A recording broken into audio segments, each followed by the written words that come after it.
Hey guys, I'm Birdie and welcome to my channel. This is Clown Cows. Emily is scrambling to erase her online past and to delete any association between her and Amber. In this video, I'm going to argue my theories for the following 5 things. Number 1, Emily intentionally set Amber up in those text messages on the day that Rarity went missing when they had their big fight. Number 2, Emily is not as fearful of Amber as she has claimed to be.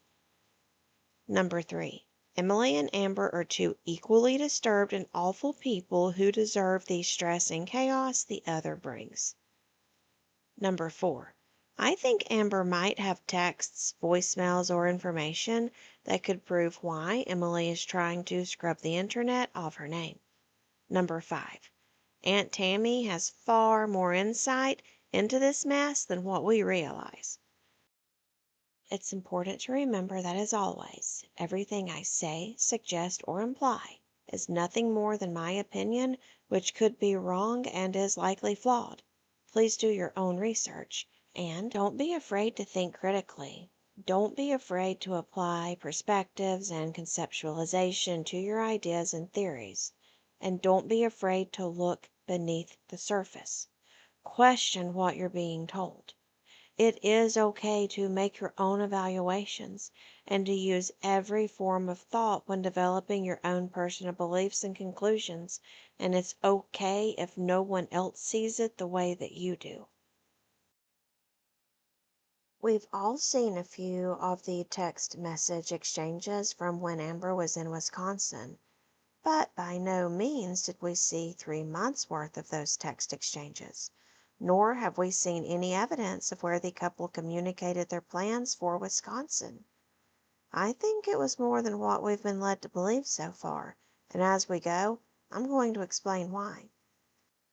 Now, a reactor named Rachel, who had shown her viewers texts that Emily had shared between Emily and Amber, has come forward and basically admitted that she, by omission, lied to her audience and had secretly planned on paying Emily for receipts for a different video, but ended up making a deal with Emily to pay her for the voice notes video called Exposing Amberlynn Reid Again.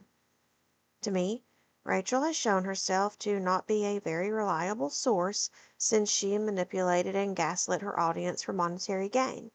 But Rachel does claim that she never ended up paying Emily, and then she gives a reason, and frankly, I don't believe it.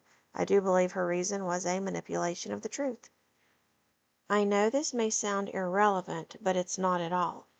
This matters because it shows a big motive for Rachel to defend Emily, or, as I previously stated in my last video, it gives causation as to why Rachel provably did not hold Emily to the same scrutiny in which Rachel was holding Amber to. This also means that Rachel had manipulated the context that she was trying to use in Emily's favor, because she made the feel or the energy surrounding the context out to be something that it wasn't, and I'm going to show you that as well. A quick example of this is by Rachel saying that Emily was destroyed because she was exhausted from work and long travels. In my opinion, this was Rachel trying to trick her viewers into thinking in some way that Emily being exhausted justified or excused her hateful words toward Amber. Again, what Rachel did is relevant for the portion of this video where I will argue what I believe the true context to be, which is hidden and only observable if we look at Emily's later proven motives for some of the things that she had to say to Amber. Seeing a different perspective of that context is going to help us imagine what Emily was going through in her mind at that time, and that's going to be backed up with evidence of words that Emily said herself. Get comfortable, grab your sugar-free cappuccino, and get a cozy blanket, because although this will be convoluted and very messy at times, it will go full circle, and my theories will make more sense by the time I finish. I had previously stated in a video that I believed Emily was intentionally setting Amber up but the text messages where Emily redundantly talked about her bruised arm that Amber had grabbed. I admit that Amber had hurt Emily, and I admit that that was abusive. Amber should have never put her hands on Emily. I still found it very suspicious, though, that Emily wouldn't get off the topic of Amber putting hands on her. And I found it deceitful that after all of Emily's crying and stressing in those texts about how badly hurt she was, how fearful she was, how she wanted Amber to immediately leave, and even how she was afraid to come back to her own home, Emily not only allowed Amber to stay after all those texts, she let her stay for several more weeks. And despite Amber having a way back to Oklahoma with Stephen, which is Amber's mom's boyfriend, Emily apparently was comfortable taking Amber back herself because that's exactly what she did. And then she stayed an extra day from what she had planned. And she dated Amber for many more months following. It reads like a bad script, with the plot being a setup. Now, let's go back briefly to the day Rarity went missing when all the fighting took place over the texts. Most of those text messages, the ones that I've seen at least, were around that day or they were leading up to that day. Emily claimed that upstairs in the bedroom, Amber had fallen. She had tripped, body slammed Emily, and the outcome was Amber falling, possibly by her losing her balance. Emily claims that she was fearful for her life and just wanting to leave, wanting to run, wanting to avoid the conflict. I don't believe that either. I think this is part of Emily's plot to further damage Amber's reputation. Because think about this. Emily has lived in her home for a while. She's familiar with it. She knows the layout of it. Amber said that there are many, many stairs, including those that lead to the bedroom.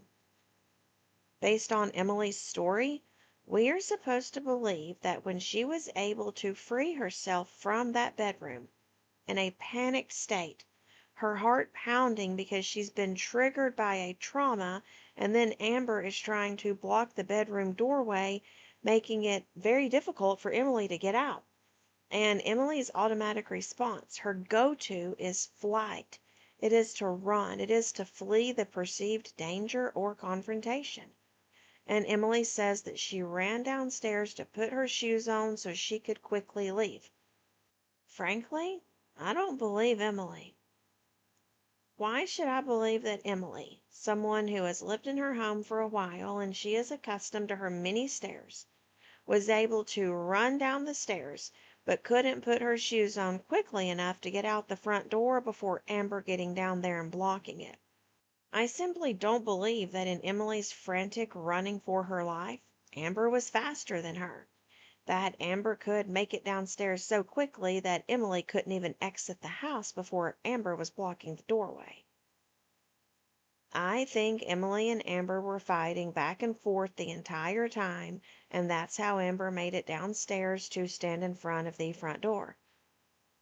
It's because Emily wasn't running and trying to frantically flee the danger as she led us to believe. At least this is my opinion. I think she was an active participant in a very heated argument that turned physical when Amber put her hands on Emily. And then I think Emily still hung around, going back and forth, fighting with Amber before deciding that she was ready to shut Amber out, or as Amber calls it, stonewalling, so Emily left through the back door. As by this time, Amber had had plenty of time to make it downstairs and block the front door. I've come to that conclusion by comparing the texts exchanged between Amber and Emily on that day and the other messages that followed days and months later. For example, if we look at these texts on the day that Rarity went missing when this fight happened, we will notice Emily in full victimhood character. She acted scared, and she used key words to make markers or reminders to ensure that it is not forgotten that Amber grabbed her and bruised her arm. It was written in a way in those texts to keep it fresh on the audience's mind that Amber is a monster and Emily is an innocent victim like all the past partners of Amber. But if we fast forward to the few texts we've seen between the duo after Amber was back in Oklahoma, Emily is very quick to anger. She doesn't really back down. Sometimes she even starts the confrontation. She's also very fast to call Amber a "see you next Tuesday" or a "CUNT." And Emily has displayed how quickly she would blow up over seemingly small things, like Amber having watched Jordy's stream and her not telling Emily that there was an old video clip of Emily in it. Amber said it was because she didn't watch the entire thing and so she didn't know. And I think she's probably telling the truth there, as I think it's likely that Amber would have said something to Emily had she seen that old video. I think Amber would have said, "Oh my God, you were so cute," or "I can't believe how you looked when you were younger." I just think Amber would have gotten all giddy or weird over Emily in an old video. But since Amber said absolutely nothing about it, I'm leaning toward it being that Amber had not seen the clip. But if we look at how Emily reacted after she found out that Jordy had an old video of her, instantly Emily went from 0 to 60 in those text messages. It was Emily in her mind convinced, without even giving Amber a chance to explain, that Amber obviously knew about the video and she must have been plotting or hiding it from Emily for a reason she didn't want Emily to know about. Emily meet projection. I really think Amber was probably shoving fast food down her throat while that stream was on and didn't even notice the part with Emily on it. Or she didn't sit through the entire stream because she had to go get her DoorDash order. Either way, we can easily see how differently Emily texted Amber on the day that her arm was grabbed in comparison to any other text that she had sent. I believe that's evidence that supports my argument that Emily played the victim, the damsel in distress, terrified to go home, so scared for her life, so that she could sell those text messages to a reaction channel in the future, as texts that followed in the weeks to come would show that Emily planned on getting money back from Amber. Emily stated in those text messages that she wanted money from the trip to and from taking Amber home, which she did not have to do. Keep that in mind. Emily chose to take Amber back to Oklahoma. Emily had a lot of text messages where she was complaining that she was in financial trouble. Emily had a clear motive to play victim or to victimize herself in a very theatrical or exaggerated way that would hit a nerve with the audience, enhancing her fear factor to sell her DV story to the highest bidder, to make some quick money, and to go down in girl world history as yet another one of Amber's survivors. I think Emily has watched enough reaction channels to know that many of the audience members are DV survivors themselves. And so Emily exaggerating what she actually went through, the fear that she went through, would be something that could potentially get people in her corner since Amber is already hated for very obvious and valid reasons. Sorry, guys, but my microphone has broken or my computer is no longer supporting it. I don't know. So I'm having to use the computer's microphone, and you can easily tell that it's not a very good one, but I'm going to do my best. I'm still going to finish this video. Okay, so I do not believe that Emily is terrified of Amber. I think she has a hatred for Amber, and I personally believe that Amber is nothing more than a ginormous body for Emily to get off on. Because here's the thing, if Emily was truly afraid of Amber, she could have just let Stephen come get Amber. He had already said he was going to. She could have blocked Amber's number and all means of communication, and even gotten a restraining order if she was really afraid to come home. The two did not live together, and they were not financially codependent, nor do they share children or even mutual friends.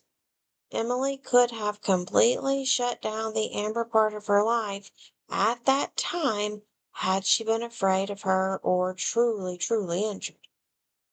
I think Emily is likely very controlling, and I think she gets extremely angry when something happens that challenges that control, like Jordy having the old video clips or whatever he had of her.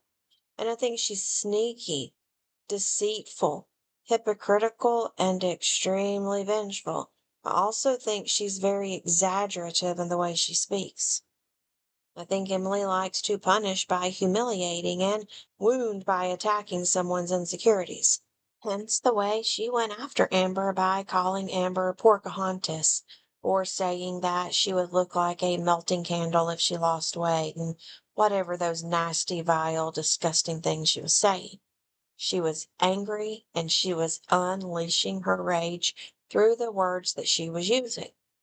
Emily knew that Amber's self-esteem was in the toilet, and she knew that she could humiliate Amber and hit her where it hurts by taking back what only she had ever given Amber, something that Amber had never had before, and that was the idea that Amber was physically attractive or sexually desirable. Next, let's discuss very briefly my theory regarding plans the duo likely had for Wisconsin. I think there must have been more than meets the eye. We already knew what Emily was all about and what her preferences were. We knew about her late fiance and we'd seen the feeder forum posts and pictures. Amber tried to explain all those away by saying that Emily and the late fiance had only done what they had done for money, because they lived far apart and it was expensive to get together. But we also know that's already been disproved by other online forums where Emily and her late partner were offered money and they declined it. Since I believe that Emily is very sexually motivated and highly sex driven, in other words, I think she is her fetish, certainly it's not far fetched to believe that she and Amber discussed plans for Amber's visit to Wisconsin. You see, Emily works what she said is sometimes 70 hours a week, and she needs to sleep at night. She needs her alone time and she needs her rest. Amber was allegedly, according to Emily, supposed to visit for a couple of weeks. So, what did they have planned? Was Amber's purpose in Wisconsin to just sleep all day, order DoorDash all day, and then be quiet when Emily got home so she could go to sleep to get ready for her shift the next morning? Doesn't make any sense to me. They must have texted or in some way discussed their plans for Amber's visit. We know that Amber has spoken a lot about the FaceTime sex that she would do with Emily, and we know that Amber has said that she herself wants it all the time, every day. And knowing the fetishes that Emily is into and the insecurities that Amber has, I imagine that Emily probably shared her fantasies with Amber and what she wanted to do with her body once she had her in Wisconsin. Think she probably texted those things to Amber at one point. They seem to text a lot, and they seem to text a lot of their personal feelings when they would text. Now, the first video that I ever remember seeing of Amber in Wisconsin was of her eating the ice cream inside of that candy roll-up. And we know that Amber had claimed to be in the 480s when she left for Wisconsin. She was in the 530s when she returned. So in 3 months, Amber gained 60 pounds. I believe that it's possible that Amber does have text messages where Emily shared her immoral or unethical fantasies that involved Amber in sexual ways and food. And I think if those text messages or voice messages do exist, Amber could essentially ruin Emily's professional life as she knows it. You know how Emily likes calling Amber a CUNT? Think about that cryptic message that Aunt Tammy left on her page. She said, and I am paraphrasing, that basically it sucks to work really hard and earn an impressive degree just to lose it all because of a see you next Tuesday. You know, a CUNT. Well, to Emily, Amber is a see you next Tuesday, and an evil one at that. And presuming that Tammy's message was about Emily, and I think it was, Losing an impressive degree because of a see you next Tuesday would imply that the CUNT will be the reason that Emily's career ends. Now, I did look up how to report a nurse, and here's what I found. I also found a national database to check and see if a nurse had been reported or if the nurse was up for disciplinary action. This is all public record, as it should be, because nurses are people who are in charge of the care and comfort of the weak and sick who are often recovering from physical or mental traumas. And those things can make people very vulnerable at that time. Now, I did not look up Emily, so if you want to, you can. My main focus is not on whether or not Emily has been reported yet, though, because to me it doesn't matter. What matters to me is that Emily fears that she will be reported. And the fact that she fears she will be reported so badly that she is having things removed off of the internet, that scrubs her past, that scrubs the allegations, that disassociates her relationship with Amber, tells me that Emily knows that she has done things that could get her in big trouble. She doesn't want the board of nursing to be aware of her preferences, past preferences, whatever they may be. And so she's trying to get rid of all of these forums so that if she is reported, it can't be easily searched and found out. My next theory is that Aunt Tammy knows so much more than we realize, you guys. I think she has gathered information outright from what she's heard Amber say in previous videos, as well as Amber's mother, Christine, and what Christine has told Aunt Tammy. And we know that Tammy has had fears about Amber being with someone who has Emily's alleged past and preferences. And we learned very quickly that Christine, during a text exchange with Tammy, said that she basically wasn't wanting to get involved or to rock the boat with Amber and Emily. And this is when Aunt Tammy was expressing a genuine, justified, and valid fear and concern for Amber's safety with Emily. Amber's mother didn't appear to give a flying fuck. But I believe Tammy has spent a lot of time watching reaction channels and watching Amber's old videos and getting to know things that she didn't know before. I think she's also hearing a lot through Christine's gaping pie hole, and I think Tammy has pieced so much of this puzzle together. I think she likely has been told things about Amber and Emily from Amber's mother, and although Amber absolutely cannot be trusted without hard evidence and probably a few witnesses, I do think that there's usually a touch of revelation behind a cryptic post and sometimes even behind a lie.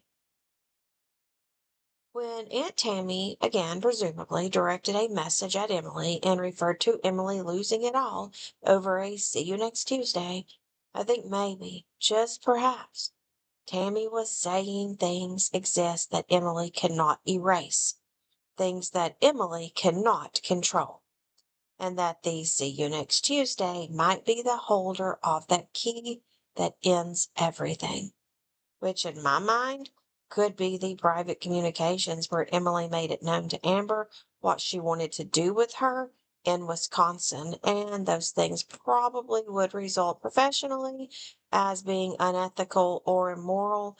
Nurses can lose their licenses over private matters if the nurse is proven to have acted in a way that was immoral or unethical, particularly in a way that shows a lack of concern or negligence toward the life of another at the wheel or at the hands of the nurse.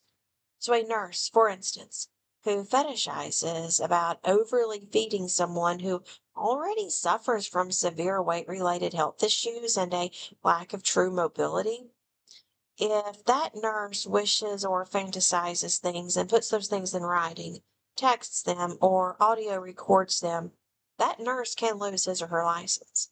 So I wonder again, what the hell was the true intent? Knowing Emily's past, what was the purpose or plan for Emily wanting Amber to go to Wisconsin away from Amber's family, away from anyone she knows, to stay for a few weeks? I'd be interested in seeing the text messages that were directly related to Amber's visit prior to the trip to Wisconsin, where the couple likely discussed what would be happening. But unlike some, I'd not be willing to metaphorically hop in bed with Emily to see it either. And here's a side note that I'd like to bring up at this time. There is a part in Rachel's video that she does have back up called Exposing Amberlynn Reid Again. There is a part in that video where Rachel is showing that Emily and Amber had been texting and they were fighting. They were arguing over the text messages. And Amber says to Emily, I'm still going to go live tonight and I really hope that we can resolve this before I get on camera. And Emily said, Is that a threat? And Amber said, No, it's not. And I feel like Rachel really tried to manipulate the context of that. She said that it, for to her at least, did feel like a threat, and to me it didn't. I think that Amber is absolutely ridiculously insecure, and I think she is petrified of losing Emily, even though she and Emily fight all the time. They're toxic for one another. The toxicity is palpable. But I think Amber is so insecure, and I believe that she wants someone to love her and claim her so badly that she will stay with absolutely anyone, regardless how they treat her. I think by Amber saying, I hope that we can resolve this before I have to go live, I think what she was saying was she was nervous that Emily was going to break up with her. She was afraid. She did not want to be fighting when they went live. She wanted the live to go well. She didn't want to be crying or in a bad mood. She didn't want to have to share any more of her personal life, that she was still with Emily and all that bullshit in the background that was going on where Amber was lying to her audience. I think Amber just wanted it resolved so that Amber could have a normal 30-minute live, whatever, a bare minimum live stream where it wouldn't be super dramatic and where she wouldn't have to deal with fighting with Emily in her ear, because we all know that Amber keeps Emily in her ear when she's on these live streams. I really don't think it was a threat. And I do believe that Rachel manipulated the context in that situation to point the finger of favor back into Emily's corner. Just my opinion, just my thoughts, okay? Now, I do think that the two immature Crimea River weirdos are together, or at least talking. And I think that Amber is likely trying to distance herself from scrutiny that she knows is on the horizon. I think that she wants to avoid questions about the relationship and Emily, and also the speculation regarding the defamation suit as it nears, if it's still going to happen or not. And it's possible that Aunt Tammy could choose to back down for a multitude of reasons, ranging from financial to the fact that Tammy's mother is declining quickly from serious health problems. And I wouldn't be disappointed if she needed to take some time to reassess the defamation at a later date, because the statute of limitations allows Tammy some time if she needs to.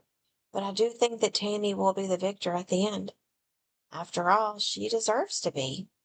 She fought for Amber when Amber didn't deserve it.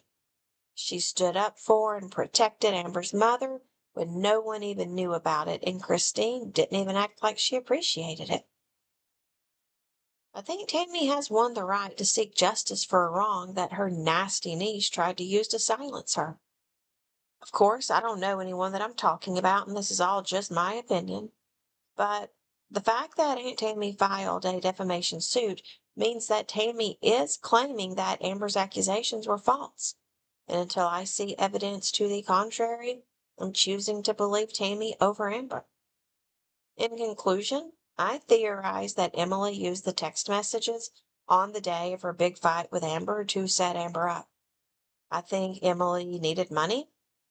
I think she had already planned on going to the reaction channels and was likely already talking to them in the background. And it was not lost on me, and I hope it's not lost on you, that Emily was the first to threaten Amber with just that. That if Amber continued to piss Emily off, Emily would go to reaction channels. I theorize that Emily is petrified of losing her nursing license, and I think it's a valid concern, because the See You Next Tuesday might have communications from Emily that would exhibit a lack of good judgment, lack of ethical grounding, or a lack of morals, which could result in the potential for disciplinary action against Emily. I also believe that Tammy has been doing her own reconnaissance work in the background, taking what she watches online, what she hears from all sides, and what she gets told through the family grapevine. And I think she's got Emily clocked. Emily thought she could get every association between her and the feeder allegations removed from the internet, be it from reaction channels, Reddit, online posts, but the thing is, she can't. It's simply not possible. You see, over time, despite what people may have told you, we are what we do in the dark. We are whoever we are on our worst day when no one is looking. Emily is still that person, whether she gets a few videos removed or not. And people don't change, not typically. Just as Amber is as Amber does, Emily to me is still that woman lying on an 800-pound belly, smiling from ear to ear for the camera. Both she and Amber are terrible, awful people, and it's my personal opinion that they both display character flaws consistent with what makes this world so bad. In my opinion, they are the people who care about the narratives, reputations, manipulations, gaslighting, controlling, and winning in a world that just desperately needs people who care about caring. One life's already been lost, and that was Rarity's. And I am afraid that there will be more to come. This saga will eventually end for the ones we currently watch, but there's always a new character just waiting for their grand introduction to the stage. Tell me what you think. How did Emily not get downstairs in a state of panic before Amber's extra wide ass could waddle down the countless stairs to block the front door? Do you think Emily plotted to set up Amber by playing Amber's latest scared victim? Do you think Emily is explosive and dangerous? Has she been reported to the state's Board of Nursing, or do you think she will be? Will Aunt Tammy continue moving forward with the defamation lawsuit? Did Amber know or suspect that Emily had very specific fantasies or plans for Amber that included weight gain in Wisconsin? And does Amber have proof of what Emily planned? Tell me your thoughts. Don't be afraid to speculate and to dig deeply or to form views that may not be popular with others. Just think about what could be going on. And if you want to, share your ideas and perceptions with me. I'd absolutely love to hear from all of you. Thank you so much for being part of this community. You each play such an important part of what I'm trying to build for us, which is just a safe space where we can theorize, where we can dig deeply, where we can disagree with others, and where it's okay to do so. I hope that I see you all again soon. Bye for now.